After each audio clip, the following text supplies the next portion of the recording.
La question est, le Tchad, en décidant de rompre la coopération militaire avec la France, est-ce que le Tchad est prêt à faire face à ses responsabilités en tant qu'État? Ou s'agit-il d'une feinte avant de signer un nouvel accord de coopération encore plus néocolonial que le précédent? Ma réponse est la suivante. Je ne crois pas que nous soyons dans le cas d'une feinte. Parce que pour le premier point, la partie tchadienne a été... la partie française a été surprise de la décision de la partie tchadienne. Tous les reportages diplomatiques qui nous sont parvenus indiquent que la décision tchadienne a non seulement surpris le ministre Barrot, qui était en visite au Tchad, mais elle a surpris toute l'officine de la diplomatie française. Ce n'était pas une décision qui était attendue. Ça, c'est le premier point. Deuxièmement, le président Idriss Déby Itno a connu ces derniers temps une expérience décisive que son père avait déjà connue. Quelle est cette expérience qui, sans doute, explique en partie la décision? Mais c'est la grande agression que l'armée tchadienne a subie dans la région du lac Tchad de la part de Boko Haram, détachement d'Al-Qaïda et de l'État islamique, qui, comme vous le savez, sont des organisations terroristes qui ont été créées au Moyen-Orient avec la complicité des services de renseignement occidentaux de l'OTAN.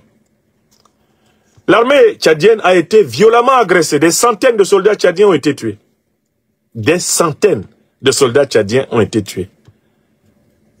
Il est probable qu'en tant que militaire, le président Idriss Déby Itno Mahamat ait perdu des proches même dans les combats qui ont décimé une des unités essentielles de son armée dans la région du lac Tchad. Ce qui l'a obligé à déclencher et à diriger personnellement l'opération Haskanit pour essayer de retrouver et de punir ceux qui ont assassiné tant de ses camarades, tant de ses soldats, tant de ses troupes. Mais le général Idriss Déby Itno s'est retrouvé très seul pendant cette opération. Non seulement la soi-disant force multinationale mixte du lac Tchad ne s'est pas rassemblée autour de lui comme un seul homme pour traquer les criminels de Boko Haram qui ont assassiné les soldats tchadiens, mais alors qu'il attendait qu'à ce moment-là, le fameux grand allié historique, le tuteur, le parrain, la République du Tchad, à savoir donc le tuteur français, mette tous les moyens techniques, technologiques à la disposition de l'armée tchadienne pour des poursuites et des représailles efficaces, le Tchad s'est retrouvé seul et orphelin face aux brigands surarmés de Boko Haram. Je vous fais l'hypothèse que Mahamat Idriss Déby Itno, général d'armée, homme de terrain, a compris qu'au minimum, ceux qui ont attaqué son armée ont bénéficié d'une complicité passive des forces de l'OTAN. Je recommence. Et ça, c'est le deuxième facteur de la décision que vous avez là.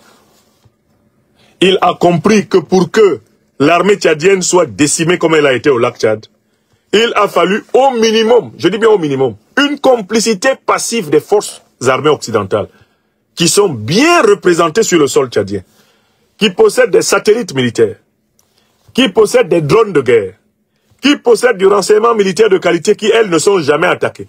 Vous avez remarqué qu'on tue les soldats tchadiens, mais on ne tue pas les soldats de l'OTAN, n'est-ce pas? Qui ose attaquer les soldats, des armées de l'OTAN? Ils sont hyper armés. On attaque les soldats tchadiens parce que eux, ils sont dégarnis. Et quand Mahamat Idriss Déby Itno se tourne vers ses parrains pour leur demander une aide décisive afin de porter une estocade fatale à ceux qui ont assassiné ces hommes, il se retrouve seul. C'est dans ce grand moment de solitude qu'il a décidé de prendre une décision tout aussi grave. Et dans la presse en hexagone, ça a été appelé un coup de sang. Il a eu un coup de sang. Quand il a vu les corps de ces hommes tués, parmi lesquels probablement des soldats qui lui sont proches et qui lui sont chers, il s'est souvenu que toute sa vie, pendant 30 ans à la tête du Tchad, son père avait vécu la même chose. Et qu'ils avaient toujours cette expérience de se rendre compte que les armes qui tuent leurs soldats sont des armes qui sont armées par les mêmes armes avec lesquelles eux ils combattent l'ennemi. C'est-à-dire que les puissances qui arment les rébellions au Tchad sont même celles qui arment le gouvernement. Selon ce que nous a dit le père Idriss Déby Itno. Les mêmes qui me critiquent sont les mêmes qui organisent des attaques contre moi. Ça, c'est la deuxième raison. La solitude du Tchad, après l'agression barbare que son armée a subie, ça a été un moment vraiment révolutionnaire, révoltant, choquant pour le président Mahamat Idriss Déby Itno. Il a dit, en fait, nous pouvons tous mourir comme mon père est mort. Ces puissances étrangères s'en foutent complètement. Leur objectif, c'est que le Tchad reste dans l'instabilité, peu importe celui qui est président du Tchad. Donc, en fait, nos vies ne valent rien dans leur plan. Elles peuvent être sacrifiées à tout moment, comme celle de mon père le fut. Voilà le raisonnement que je reconstitue et qui a traversé l'esprit du président tchadien. Mais il y a une troisième raison. Il y a une troisième raison. Écrivez ça. Tilana Yomi. Tilana. Tilana Yom.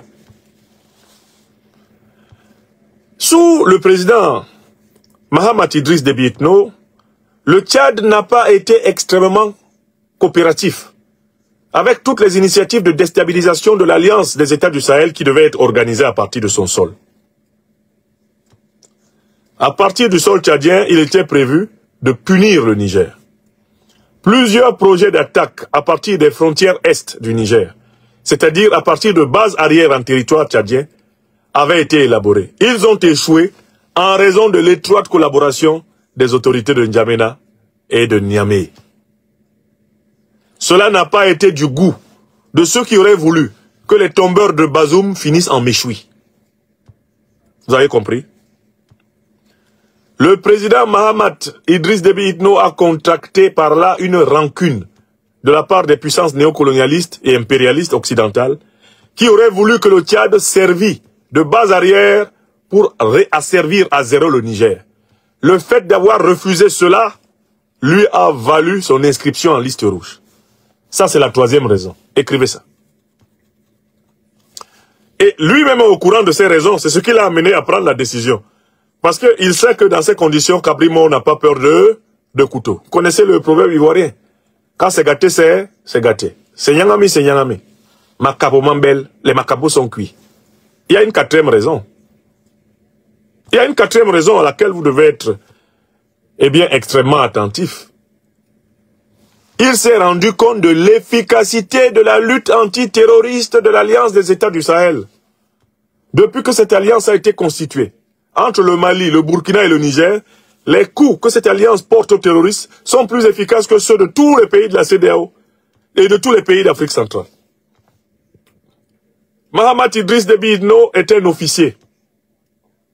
Il sait comparer l'efficacité des unités. Il sait comparer les résultats. Il sait lire les cartes d'état-major. Il sait regarder la réalité géopolitique et géostratégique sous-régionale. Quelle est l'alliance qui marche contre le terrorisme en Afrique aujourd'hui? Quelle est l'alliance qui marche contre le terrorisme en Afrique aujourd'hui? La seule alliance qui marche contre le terrorisme en Afrique aujourd'hui, c'est l'alliance des États du Sahel. C'est clair ou c'est pas clair? Donc, au lieu d'aller avec des gens qui ne réussissent pas, n'est-il pas plus intéressant d'aller avec ceux qui réussissent? Sa décision sonne un rapprochement tactique, géostratégique avec l'Alliance des États du Sahel. Parce que les résultats de l'Alliance des États du Sahel dans la lutte antiterroriste sont beaucoup plus probants que ceux de la CEDEAO ou ceux de la fameuse force mixte. Voilà la quatrième raison. Bon, il y a une cinquième raison. C'est ce qu'on appelle l'équation personnelle d'un homme d'État. Cette cinquième raison est liée à l'état de la situation politique au Tchad. La situation politique à l'intérieur du Tchad. Mahamat Idriss Déby Itno n'a pas raté le fait qu'il a été en réalité mis en concurrence par ses tuteurs français et américains avec son ancien premier ministre, Cheikh Masra. Mahamat Idriss Déby Itno l'a écrit dans son livre que j'ai ici. Il n'a pas aimé qu'on ait forcé sa main pour nommer comme premier ministre pendant quelque temps celui que j'appelle depuis lors Échec Masra. Il sait qu'on joue Échec Masra contre lui, tout comme on le joue lui contre Échec Masra, parce qu'il ne faut pas qu'il y ait à la tête du Tchad un dirigeant solide. Il n'a pas aimé le fait d'être à un moment donné mis sur un balançoire avec Échec Masra. Il n'a pas aimé ça du tout. Et il a le sentiment que Masra lui a été mis sur le flanc, littéralement comme un poil à gratter, permettant aux puissances néocolonialistes et impérialistes de le perturber tout le temps.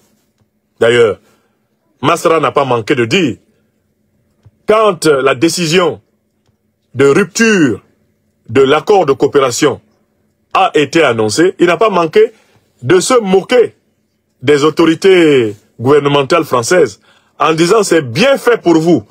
Vous avez choisi Mahamat Idriss Déby Itno au lieu de me choisir moi. Moi, j'aurais été plus souple envers vous. C'est bien fait pour vous. De toutes les façons, vous l'avez choisi maintenant, assumez. Oui, actuellement en N'Djamena, Masra est dans la rancœur, dans l'aigreur. Parce que le coup de génie et le coup de poker et le joker qu'a sorti le général Mahamat Idriss Déby Itno, il n'était prévu ni de la partie française, ni de Masra succès. Selon la tradition, en tant que fils Déby, et puisqu'il sait que le pouvoir de son père n'a été possible que grâce à la France, on s'attendait à ce que celui-ci soit dans une allégeance aveugle, grossière, brute, naïve et épaisse, et bien aux intérêts français dans son pays. Personne en hexagone ne s'attendait, en dehors de ceux qui éventuellement ont le secret des dieux tchadiens, personne même à l'intérieur du parti des transformateurs ne s'attendait à ce que le président Mahamat Idriss Déby Itno dise à la France « Retirez votre armée, fermez vos bases, l'accord de coopération militaire, c'est terminé. » Il a surpris non seulement la France, son partenaire principal, mais il a également surpris l'opposition et surtout son ancien Premier ministre, le très aigri Masra, que nous avons appelé avec raison Monsieur Échec. Chers téléspectateurs, vous avez été les témoins privilégiés de cette analyse politique profonde et inspirante avec le docteur Franklin Niamsi. Maintenant, c'est à vous. Réagissez en commentaire, partagez vos réflexions et vos idées. Si cette vidéo vous a éclairé, n'hésitez pas à l'aimer et à la partager avec vos amis. Ensemble, nous construisons l'Afrique de demain. Restez connectés sur Afrique Diverse TV pour encore plus d'informations et de débats passionnants. À très bientôt.